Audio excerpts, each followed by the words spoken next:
comment allez-vous? J'espère que vous allez bien. J'espère que vous avez envoyé des je t'aime à vos proches, évidemment. Ma mère m'a répondu qui es-tu? Je le prends un petit peu mal. La prochaine personne qui va passer sur scène, c'est un ami. Je lui ai promis que je mettrais la pression avant qu'il rentre sur scène. Il m'a dit, ça fait 5 mois, voire 6, qu'il me dit mes slides sont incroyables. Donc si vous le croisez après la conf, dites-lui, j'ai adoré les slides et le contenu aussi de la conférence, évidemment. Voilà, j'aimerais que vous fassiez un tonnerre d'applaudissements pour Alexis Kovalenko qui va me rejoindre sur scène pour vous parler du no-code, messieurs, dames.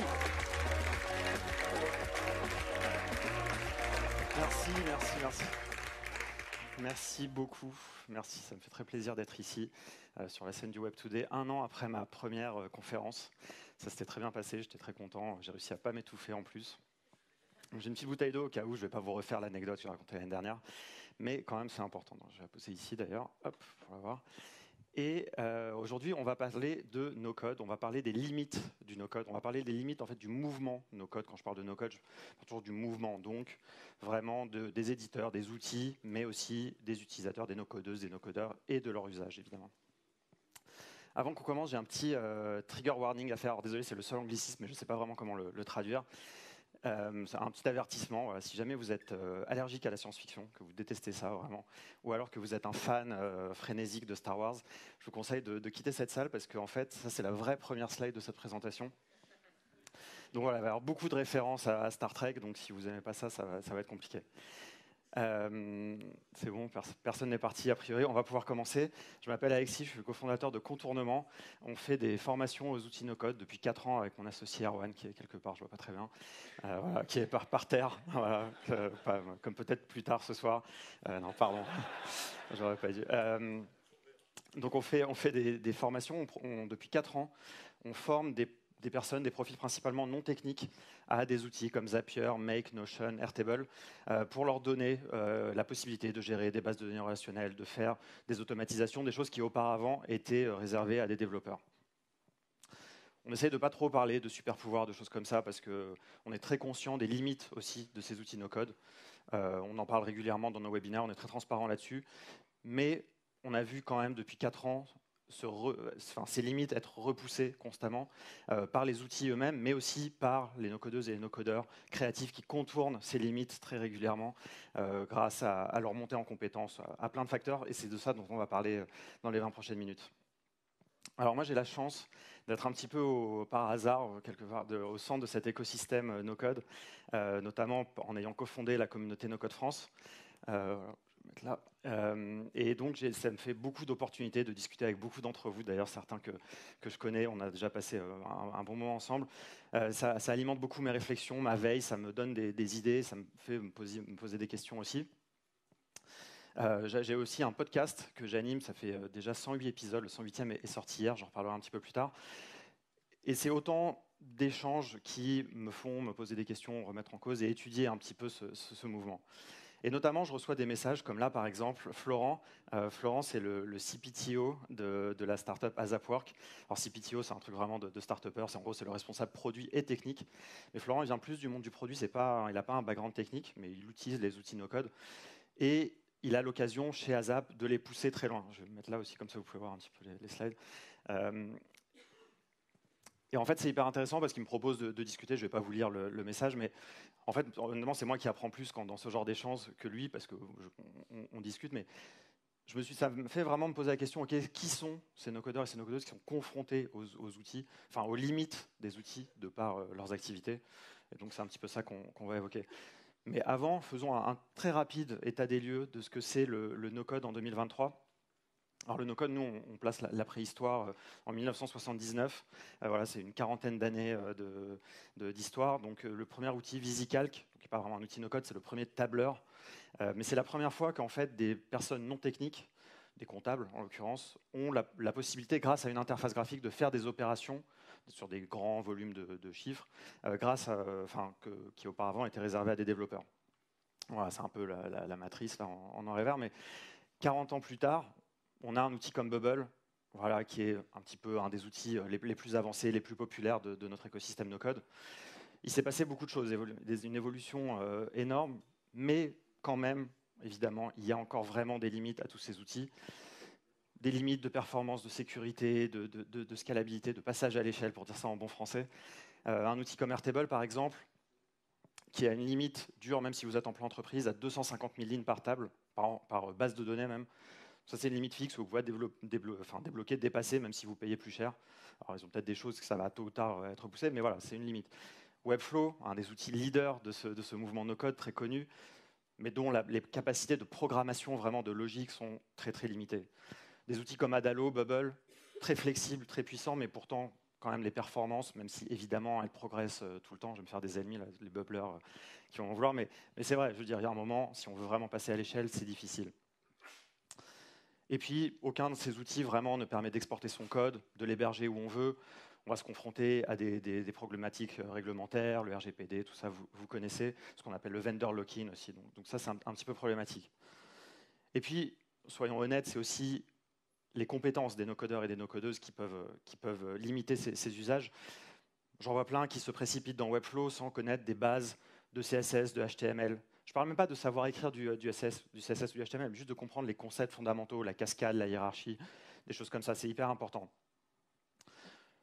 Plutôt côté back-end, l'algorithmie, souvent c'est difficile, la modélisation de données, c'est pas très clair. Nous, on le voit dans nos formations, c'est pour ça, tout ça ne s'invente pas, c'est aussi pour ça qu'on fait des formations. Je ne parle même pas des API, il y en a quand je les vois voir un bout de JSON, je les sens en détresse, on dirait qu'ils regardent la matrice. C'est normal, mais il faut dépasser ça, c'est très important. Et je ne parle même pas de la sécurité. Qui dans la salle était à l'atelier de Joyce hier sur la sécurité? C'est pas mal, mais c'est pas assez. Alors peut-être que les autres sont des experts en sécurité informatique, je ne sais pas, peut-être que vous ne faites pas de produits numériques. En tout cas, si vous faites des applications, vous devez absolument apprendre ce genre de choses, c'est extrêmement important. Donc voilà, finalement, tout ça mis ensemble, dans l'esprit du grand public, dans les gens en dehors un petit peu de notre écosystème, le no-code, le code reste bien plus puissant, bien supérieur au no-code évidemment. On pourrait représenter ça comme ça avec une ordonnée où on a la puissance, le code est tout en haut. Virtuellement, on peut tout faire évidemment avec du code. Le no-code, voilà, il y a ce front de limite qui se repousse évidemment, mais bon, on est encore un peu plus bas. On n'est pas tout en bas, mais on est un peu plus bas. Mais souvenez-vous du message de Florent. Il y a des gens qui s'aventurent derrière ce front, désolé pour l'analogie un peu guerrière, mais voilà, et c'est ce que j'appelle l'avant-garde du no-code. C'est un petit peu ça qu'on va étudier aujourd'hui, voir qui sont ces personnes qui passent derrière les lignes et qui essayent de rapprocher un petit peu, d'aller vers la puissance du code. Qu'est-ce qui m'a fait prendre un petit peu conscience de tout ça? Il y a eu quelques signaux faibles, le message de Florent que j'ai montré tout à l'heure, ou alors une discussion comme ça autour d'une bière avec Quentin, qui travaille chez WeWeb et qui me disait si Webflow c'est l'abstraction du HTML, WeWeb c'est l'abstraction du JavaScript. Je me suis dit c'est intéressant parce que JavaScript c'est un vrai langage de programmation. Essayer de proposer vraiment une abstraction, c'est vraiment un sacré challenge. Donc je me dis il y a des outils qui émergent, qui veulent aller plus loin, et juste le fait qu'il ait ce genre de référence, je trouvais très intéressante. Et puis il y a aussi cette communauté qui s'appelle Code Meets No Code. Le nom veut tout dire, cofondé par deux no-codeurs canadiens, Aaron Corenblit et Connor Finlayson, qui sont très connus dans l'écosystème no-code. Aucun des deux n'est développeur à base, ils n'ont pas du tout un background technique, mais ils ont fait une communauté où ils utilisent des outils no-code, comme Airtable, avec du code. Et je trouvais ça hyper intéressant. Alors ils ont arrêté malheureusement, je ne sais pas vraiment pourquoi, peut-être c'était trop tôt, peut-être qu'ils n'avaient pas le temps. Mais voilà, ça m'a un petit peu trigger aussi. Et puis enfin, et je me rends compte que là, ce n'est pas les slides, c'est pas la dernière version des slides, mais c'est pas grave. Mais bon, c'est pas grave. Donc là, on a Prelo. Donc voilà, notre ami Peter qui est par ici. Je ne sais pas où, vous pourrez lui parler. Je vais passer un peu vite sur cette slide.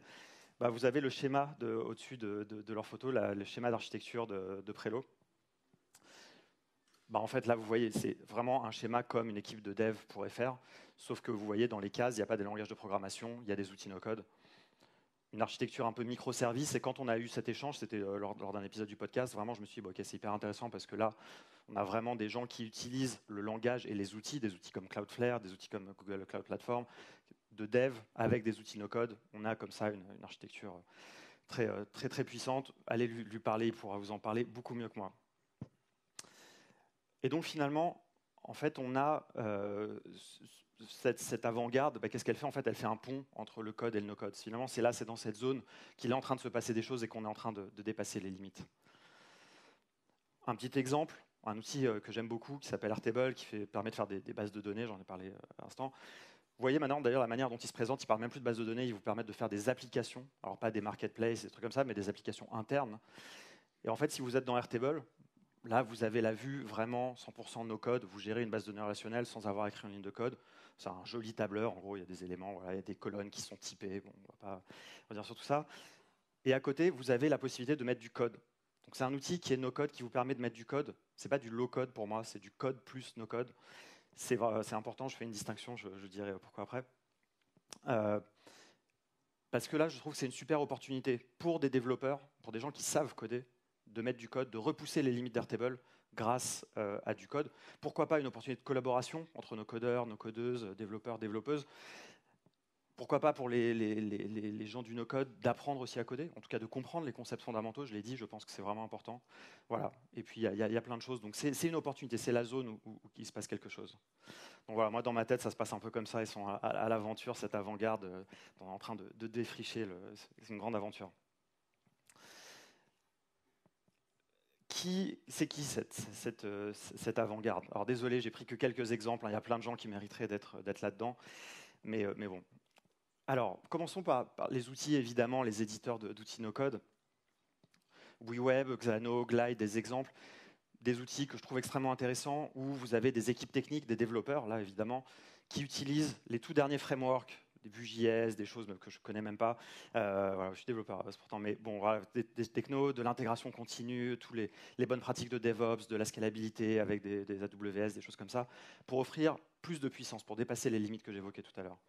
Mais à côté de ça, ils ont aussi des compétences du X, du Y pour proposer des interfaces ergonomiques, pour donner accessible au plus grand nombre et pas juste garder ça aux développeurs. Et ça, c'est important parce que ça, c'est le côté no-code.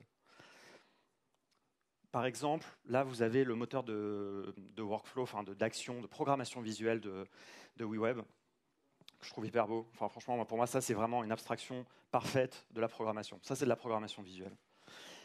Tous les outils qui vous font de l'abstraction, enfin des workflows sur une seule ligne, franchement pour moi ça c'est pas du tout. Oui. Je parle de Bubble évidemment. Voilà, pour moi ça c'est comme ça que on doit représenter la programmation. Ça c'est plus le côté front-end. WeWeb ça permet de faire des web apps, la partie visuelle et puis la programmation logique de cette partie visuelle. Côté back-end, le moteur, un peu la face cachée de l'iceberg. Vous avez Xano, un outil fondamentalement no-code. Là, vous avez un diagramme ERD pour ceux à qui ça parle, un diagramme d'entité-relation, enfin de relation entre les entités, comme pourrait faire un développeur, sauf que ça a été fait sans coder, sans écrire une requête. Et en plus de ça, Xano vous permet d'exposer une API, de faire de la programmation avec des workflows et de sécuriser tout ça surtout, de maîtriser, d'avoir une granularité importante sur vos règles et de bien protéger tout ça.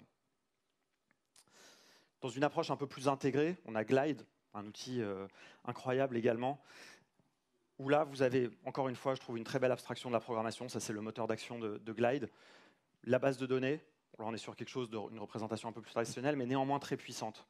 Je ne l'ai pas dit, mais Xano permet de gérer des millions de lignes dans leur base de données. Pareil pour Glide, avec leurs big tables. Et aussi, les colonnes de Glide sont très puissantes. Elles permettent de faire des calculs en temps réel. Vous pouvez appeler des IA, des choses comme ça, des API, juste en programmant la colonne, et à chaque fois que vous allez avoir des nouvelles données, il va se passer quelque chose. Moi, je trouve ça vraiment extrêmement intéressant. Et puis évidemment, il y a les gens qui utilisent ces outils no-code. Les gens comme vous, en tout cas, certains d'entre vous. Un petit exemple, évidemment. Voilà, on a Lionel, par exemple. Lionel, c'est un de nos premiers clients chez Contournement. Il vient plus du monde commercial, pas du tout un profil technique, sales, comme on dit dans les startups. Et c'est un des premiers à avoir fini notre formation ceinture noire de Zapier, donc un outil d'automatisation, pour faire ce qu'on appelle des sales ops, donc des automatisations pour les commerciaux, relancer, gérer la facturation, toutes ces choses-là. Et en fait, il s'est dit, en fait, ça y est, je suis arrivé un peu au bout, j'ai envie d'aller plus loin, de jamais être limité. Il a fait The Hacking Project, un bootcamp de dev. Il n'est pas devenu développeur, il a ramené tout ça dans son activité, toujours de sales. Maintenant, il s'intéresse aussi à l'IA, il mélange tout ça pour avoir toujours accès à plus de puissance. Et il le partage aussi, vous pouvez le suivre sur LinkedIn, il fait plein de posts très intéressants. C'est un petit peu pareil pour Lilian. Lilian, je suis sûr que certains d'entre vous le connaissent. Lilian, il a pas vraiment fait d'études, il n'a pas vraiment de diplôme. C'est devenu un expert Make en aidant tout le monde dans la communauté. Voilà, je suis sûr qu'il y a des gens ici qui ont posé des questions sur Make et Lilian y a répondu. En fait, au moment où on parle, Lilian, il est en train de faire O'Clock, Voilà, il n'est pas là d'ailleurs pour ça, il est en train de se former à devenir développeur. Pas forcément pour devenir développeur, mais parce qu'il considère qu'il a atteint un peu les limites de Make et qu'il a envie de mélanger ça, de comprendre ses concepts techniques. Il était limité, il avait une compréhension évidemment importante des API, mais pas aussi fine que l'aurait un développeur. Et donc il est chez O'Clock en train de se former pour ne plus avoir de limites. Joyce, qui est là quelque part, avec son petit œil au beurre noir, c'est pas très grave. Voilà, là vous l'avez sans, donc comme ça vous pouvez voir. Joyce, elle vient de, pareil, pas non plus de la technique, elle vient du conseil ou de l'audit. J'avoue, j'ai toujours pas bien compris la différence, je suis désolé. Tu nous expliqueras ça. Après, elle est passée par la musique et puis alors, maintenant, elle est responsable marketing chez WeWeb. Et elle est montée en compétence sur des outils comme WeWeb, Xano évidemment, mais aussi sur la sécurité. Elle a fait un atelier, je l'évoquais tout à l'heure. Là, c'est une conférence aux API Days, qui est une conférence vraiment très tech. Alors, on a eu la chance cette année d'avoir une track no-code grâce à Shubham, je ne sais pas s'il est là. Et voilà, là vous la voyez, donc c'est une capture de la conférence. Elle avait évidemment le costume de Starfleet. Et donc, voilà, moi je trouve ça hyper intéressant parce que ça permet, en partageant ça avec pédagogie, de vraiment faire monter en compétence tout le monde. Donc, voilà. Et donc après, ça donne des très beaux moments comme ce live où Aaron, que j'ai évoqué avant, et Joyce, donc deux personnes non techniques, qui font du Xano, du WeWeb. Franchement, regardez, ce live était passionnant. Ils font des choses vraiment extrêmement avancées et ils partagent ça au plus grand nombre. C'était en anglais en l'occurrence, mais voilà, vous pouvez pratiquer votre anglais comme ça. Il y a aussi les agences. Les agences, évidemment, les agences, elles sont confrontées à des plus gros projets. Les agences, elles ont l'occasion de devoir se dépasser un peu parce que leurs clients ne vont pas forcément leur faire de cadeaux. Ils vont ramener, donc ils vont avoir des contextes où ils vont devoir pousser plus loin. Je prendrai par exemple No Code Factory, qui sont donc là, vous regardez sur la photo, il n'y a personne de technique en fait. Un des partis pris de Valentin qui a fondé No Code Factory, c'est d'engager des designers et de les faire monter en compétence sur les questions techniques. Donc ils utilisent des outils quand même avancés comme WeWeb et Xano, que j'ai déjà évoqué plusieurs fois. Et ils mélangent ça avec du design et ça leur permet de s'aventurer sur des projets ambitieux. Je vous invite à écouter l'épisode 108 du podcast que j'ai sorti hier, du coup, avec Valentin. Et voilà, comme ça, vous pourrez tout découvrir. Et moi, je vais gagner quelques minutes.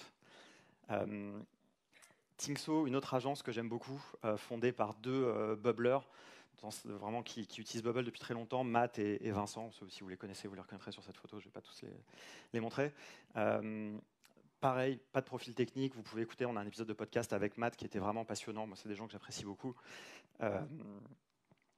Ils utilisent Bubble en équipe sur des gros projets. Ils sont obligés d'avoir un usage très avancé, de développer des nouvelles méthodologies en fait, pour utiliser correctement l'outil, mieux que la moyenne. Ce n'est pas toujours le rôle des éditeurs de vous donner les bonnes pratiques. Les éditeurs ils vous fournissent un outil puissant et à vous de choisir comment vous l'utilisez. Souvent, c'est ces agences comme Thinkso qui prennent ce temps-là, qui partagent ça ensuite au plus grand nombre grâce à, par exemple, ils font un framework pour Bubble qui s'appelle OpenBuild, voilà, que les bubblers connaissent et je trouve ça vraiment super. Un petit peu dans la même lignée, on a FinSuite, une agence américaine très connue. Alors, je ne pourrais pas vous dire s'il y a des gens techniques ou pas techniques sur cette image, j'en sais rien. Mais ils sont très connus dans le monde de Webflow. Ils ont fait un framework qui s'appelle Client First, où ils ont ramené des concepts de la programmation front-end dans Webflow, des conventions de nommage, des choses comme ça, des bonnes pratiques que les no-codeurs et no-codeuses ne connaissent pas forcément. C'est normal, hein. Ça c'est vraiment des choses qu'on connaît quand on est dev, un bon dev, ce qui est software craftsmanship, etc. Donc c'est vraiment intéressant. D'ailleurs, c'est pas un framework qui fait l'unanimité. Il y en a d'autres qui commencent à se développer, mais c'est ça qui est intéressant, c'est que ça permet de tirer profit de ces outils et d'aller beaucoup plus loin. Et puis il y a les devs, évidemment, on est obligé d'en parler. Les devs qui descendent en fait quelque part du code, qui viennent vers nous dans notre monde no code, un petit peu qui descendent de leur tour d'ivoire. Voilà, mais on se rencontre à mi-chemin justement avec cette avant-garde. C'est intéressant parce que les devs c'est des super utilisateurs d'outils no code aussi, parce qu'ils ont forcément, en ayant leurs compétences, la possibilité d'être exigeants sur leur utilisation d'outils, d'utiliser des outils avancés, de faire des rapports de bugs très détaillés. Voilà, plus que la moyenne des no-codeurs, hein, évidemment. Il y a le rapport de bug où il dit désolé, ça marche pas. Et puis il y a le rapport de bug avec un screencast, avec j'ai fait ça et ça, les tests et tout. Et ça aide beaucoup les éditeurs. Quelques exemples, évidemment. Agathe, qui est développeuse chez The Tribe, qui est sur cette même scène, il y a un an, nous présentait justement son approche, son utilisation des outils no-code en conjonction du code. C'était hyper inspirant. Elle avait sa présentation s'intitulait, je ne sais plus, quelque chose autour du low-code. Nous, le terme low-code, on préfère le garder pour les outils entreprises, Quand on parle de low-code, on pense à des outils comme OutSystem, comme Mendix, des outils qui ne sont pas du tout accessibles au plus grand nombre, ne serait-ce que pour des questions de prix, qui imposent quelque part d'utiliser du code avec le code, alors que nous, on préfère cette approche no-code plus code. Vous avez un outil fondamentalement no-code que vous pouvez utiliser sans coder, mais peut-être que le code vous permet de contourner ses limites ou d'aller plus loin avec. À côté, vous avez Bruno Soulez. Bruno Soulez, c'est le directeur des opérations de l'agence Cosa Vostra, que vous connaissez peut-être, le podcast de Mathieu Stéphanie, Génération Do It Yourself. Bruno Soulez, il anime un podcast aussi pour les développeurs, il est développeur lui-même évidemment. Donc c'est vraiment quelqu'un qui est dans le dur du code, j'ai envie de dire.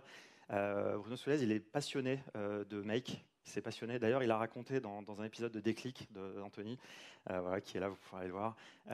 Il a raconté comment, la première fois qu'on lui a montré Make, il a dit non mais c'est quoi cette merde, enfin, il n'a pas dit ça comme ça, mais voilà, il n'était pas forcément comme tous les devs, un peu réticent, et il s'est pris de passion. Et ce qui est hyper intéressant, c'est qu'évidemment, il contribue, il en parle dans ses podcasts, il invite des gens de la communauté no-code à en parler, et il rapproche comme ça les développeurs, il contribue à ramener aussi les développeurs dans notre mouvement no-code, et donc ça c'est vraiment important. À côté, vous avez Georges. Georges, il fait des cookies maintenant, c'est pour de vrai. Mais avant, il était responsable, il est développeur à la base, il était responsable produit chez Draftbeat. Draftbeat, c'est une société, un outil no-code qui permet de faire des applications mobiles en React Native, d'exporter son code, un outil assez avancé.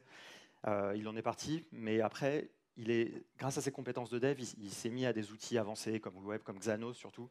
Il a fait plein de lives sur Xano auprès de la communauté No-Code France, donc pour aider aussi les no-codeurs et no-codeuses à s'emparer de ces outils. Et ça, c'est assez remarquable. On a eu cette bonne chance dans sa nouvelle aventure de cookies. C'était un side project qu'il faisait pendant le confinement et en fait qui s'est mis à bien marcher. Donc voilà, c'est cool. Tous les chemins peuvent, tous les chemins ne mènent pas au no-code, mais le no-code peut mener partout, quoi. Voilà, ça marchait pas très bien. Et évidemment, comment ne pas citer l'incontournable Shubham Sharma, notre youtubeur star aux centaines de milliers d'abonnés, qui est aussi un background technique évidemment, qui fait des vidéos. Il a une vidéo sur les API qui, à mon avis, a beaucoup contribué à faire que des gens n'aient plus de détresse quand ils soient confrontés à du JSON, à comprendre les verbes des API, à mieux travailler avec tout ça. Donc voilà, ça c'est aussi très important. Je les ai tous interviewés dans mon podcast, n'hésitez pas à aller écouter, c'est pas faire trop de pub pour le podcast, mais voilà, j'ai pas le temps de vous en parler beaucoup malheureusement. Je vois le chrono est devenu rouge, donc il va falloir que je me presse un petit peu. Il y a plein de gens que j'aurais pu citer. J'aurais pu citer Kim David qui a fait une présentation hier qui était très intéressante, qui vient plus du monde du DevOps. Voilà, toutes ces influences en fait doivent nous nourrir et vous l'avez compris, cette avant-garde et les innovations se trouvent à mi-chemin entre le code et le no-code. Alors, c'est quoi le futur finalement? Parce qu'il va être temps de conclure, même si en réalité j'ai encore un peu de temps, mais on pourra faire des questions. Le futur, je suis obligé de parler d'IA évidemment. Alors, il y a eu plein de confs en fait là au Web Today, j'espère que vous les avez vus. Il y a plein de trucs super intéressants sur toute cette nouvelle génération d'IA générative, ChatGPT, toutes ces choses-là. Donc, c'est vraiment, il se passe quelque chose en ce moment. Je pense qu'on a tous la sensation. Et évidemment, tout ça vient aussi provoquer des choses dans le monde du code et du no-code. Alors évidemment, il y a les usages pour générer du code. Alors ça, c'est super pour les développeurs. Si vous êtes no-codeur ou no-codeuse, vous allez générer du code, ChatGPT va vous donner du code, vous n'allez pas vraiment pouvoir le modifier. Peut-être vous allez passer du temps, vous allez tester, ça ne va pas marcher. En plus, il y a toute une notion de contexte, d'exécution. Qu'est-ce que vous allez faire de ce code que vous allez dans la fenêtre de ChatGPT? Vous ne savez pas où l'héberger. Tout ça, c'est compliqué. Donc ça, moi, j'y crois pas trop, même si évidemment, pour les devs, c'est super. Copilote, etc. En fait, finalement, c'est un peu un autre niveau d'abstraction. Les devs écrivent de moins en moins de code, en tout cas ceux qui embrassent ces technologies d'IA. Mais par contre, on voit dans les outils no-code, évidemment, aussi cette IA qui est implémentée. Des outils comme Flutterflow qui l'utilisent, qui permettent de générer plus rapidement maintenant des applications, en tout cas bientôt. WeWeb l'a implémenté aussi, Glide l'a implémenté aussi. Je cite tout le temps les mêmes noms, mais voilà, ça vient un peu partout. Dans Zapier aussi, il y a un usage très intéressant. Il y a des étapes. Donc Zapier, c'est un outil d'automatisation. Chaque étape, c'est un module où vous allez réaliser une action. En fait, si dans les nombreuses actions qui sont disponibles dans Zapier, vous ne trouvez pas celle que vous voulez, maintenant vous avez la possibilité de générer du code qui va pouvoir du coup vraiment contourner les limites de Zapier, donc à l'intérieur même. Et ça, je trouve que c'est intéressant parce que c'est un contexte, vous avez un contexte d'éducation, d'exécution, pardon. Mais ça n'empêche pas que si vous ne comprenez rien au code, vous ne saurez pas vraiment ce qui se passe. Donc finalement, moi je pense que l'IA, en tout cas pour le no-code, c'est le petit boost qui va nous amener, qui va amener l'avant-garde et derrière l'ensemble du mouvement, finalement quelque part au même niveau que le code. Voilà, on va arriver, c'est l'objectif, en tout cas, un tôt ou tard, je ne sais pas quand ça sera, 3 ans, 5 ans, 10 ans. Par contre, ce que je pense très sincèrement, c'est que ce jour-là, on ne parlera plus de no-code, même si c'est un terme que moi j'aime beaucoup, que je trouve fédérateur, mais je pense qu'on parlera de programmation visuelle. D'ailleurs, j'aurais dû même barrer aussi code, j'aurais dû marquer programmation textuelle. Voilà, finalement, c'est juste la programmation traditionnelle, ce sera juste des différentes manières de programmer. Et puis, en fait, on sera comme ça, quoi. On sera tous arrivés dans la maison. En fait, j'aurais dû enlever code, c'était trop tard, j'y ai pensé après. J'aurais dû mettre programmation, parce que finalement, c'est ça qui est important, que vous la fassiez en tapant du texte, que vous la fassiez en bougeant des interfaces. Finalement, ce qui est important, c'est de pouvoir produire des choses, que le plus grand nombre ait accès à ces technologies. Et voilà, c'est ce qui va se passer quand on sera comme ça, quand on sera tous dans la maison de la programmation. Et du coup, bah moi, je pourrais prendre ma retraite de commentateur du no-code game. J'aurais plus rien à faire, on ne parlera plus de no-code. Et puis voilà, je m'arrêterai là. Merci beaucoup. Et puis voilà, longue vie et prospérité.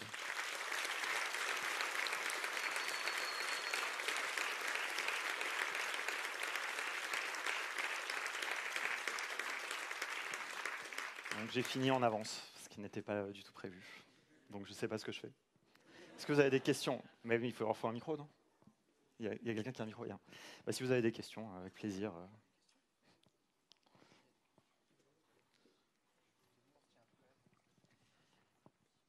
Salut.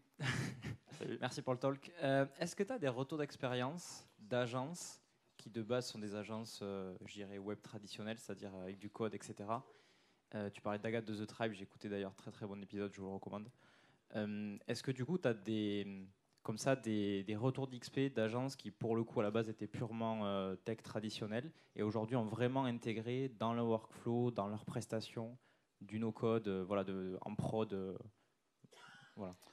Alors, je suis sûr qu'il y en a. Malheureusement, je ne connais pas parce que moi, j'ai vraiment quitté le monde du code quand on s'est lancé dans le contournement. Donc, je n'ai pas vraiment d'exemple.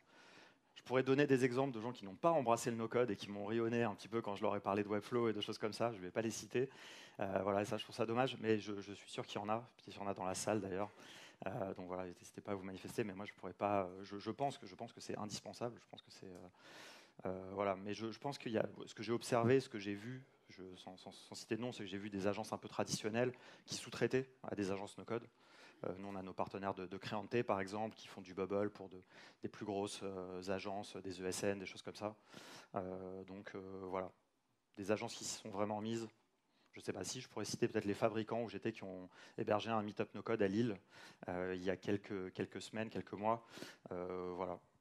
Mais je ne peux pas te donner vraiment de super exemples. Allez voir les fabricants, c'était super, franchement. C'était la première fois qu'il y avait un meet-up à Lille autour du no-code.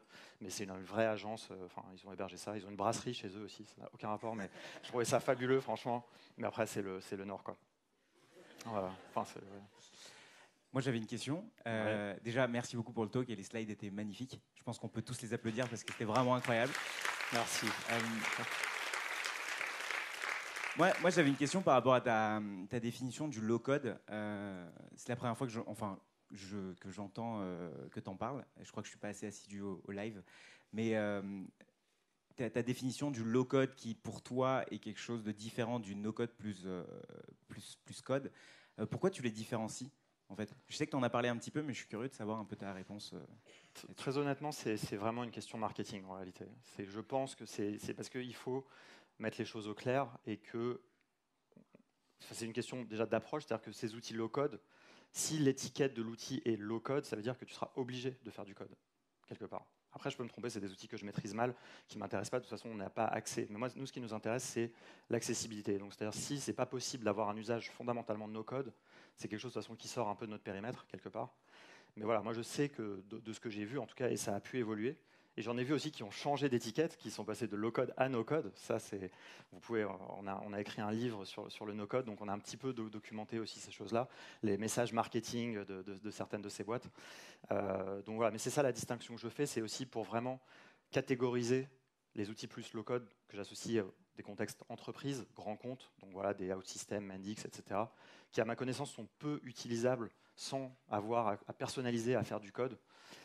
Et des outils où voilà, il y a un espace qui est prévu pour faire du code, mais où l'usage peut être fondamentalement no code. Dans Airtable que je montrais, j'ai montré la possibilité de faire du code, mais je n'ai pas montré la possibilité de faire des automatisations qu'en programmation visuelle, quoi. Voilà. Mais après, c'est un choix, c'est un parti pris qu'on fait. Il n'y a pas de doctrine là-dessus établie. Parce qu'il y a une dernière question, 48 secondes. Premier rang.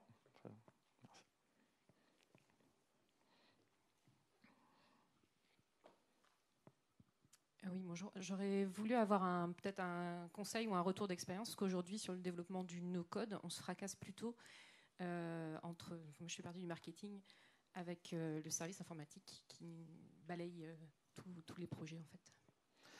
C'est une vraie question.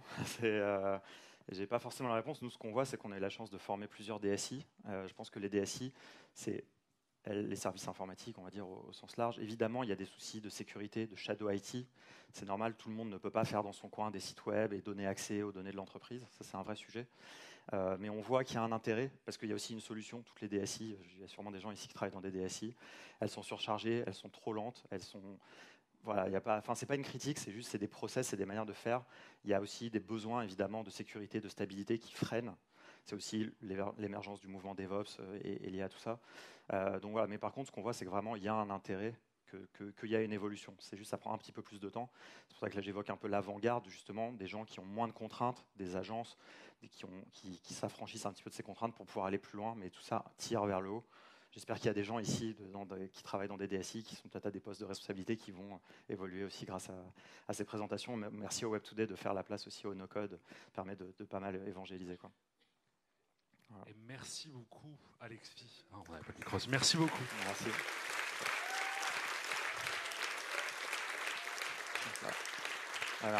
Alors, il n'a pas osé le dire, mais si ça vous intéresse, si vous voulez continuer la discussion, avec Contournement, ils ont écrit un livre sur le no-code qui est très chouette, pour faire plein de choses, pour le lire. C'est un bon livre. Et ils seront en dédicace à 12h30 sur l'espace Librairie du Village, de 12h30 à 13h. Donc, si vous voulez voir le livre, vous pouvez. Si vous voulez vous faire dédicacer, vous pouvez. Et si vous voulez l'offrir à votre famille, à vos proches, il y a du stock, donc n'hésitez pas à en acheter. Il faut en acheter minimum 5, donc vous pouvez vous grouper après, c'est pas grave. On va nous laisser sur 5 petites minutes de pause, et ensuite on enchaînera pour la dernière conférence. N'hésitez pas à boire de l'eau, n'husitez pas à rester, parce que j'ai préparé une introduction aux petits oignons. Donc voilà, donc n'hésitez pas à boire de l'eau. S'il y a des gens qui sont dehors et que vous voulez revenir, il reste des places. Voilà.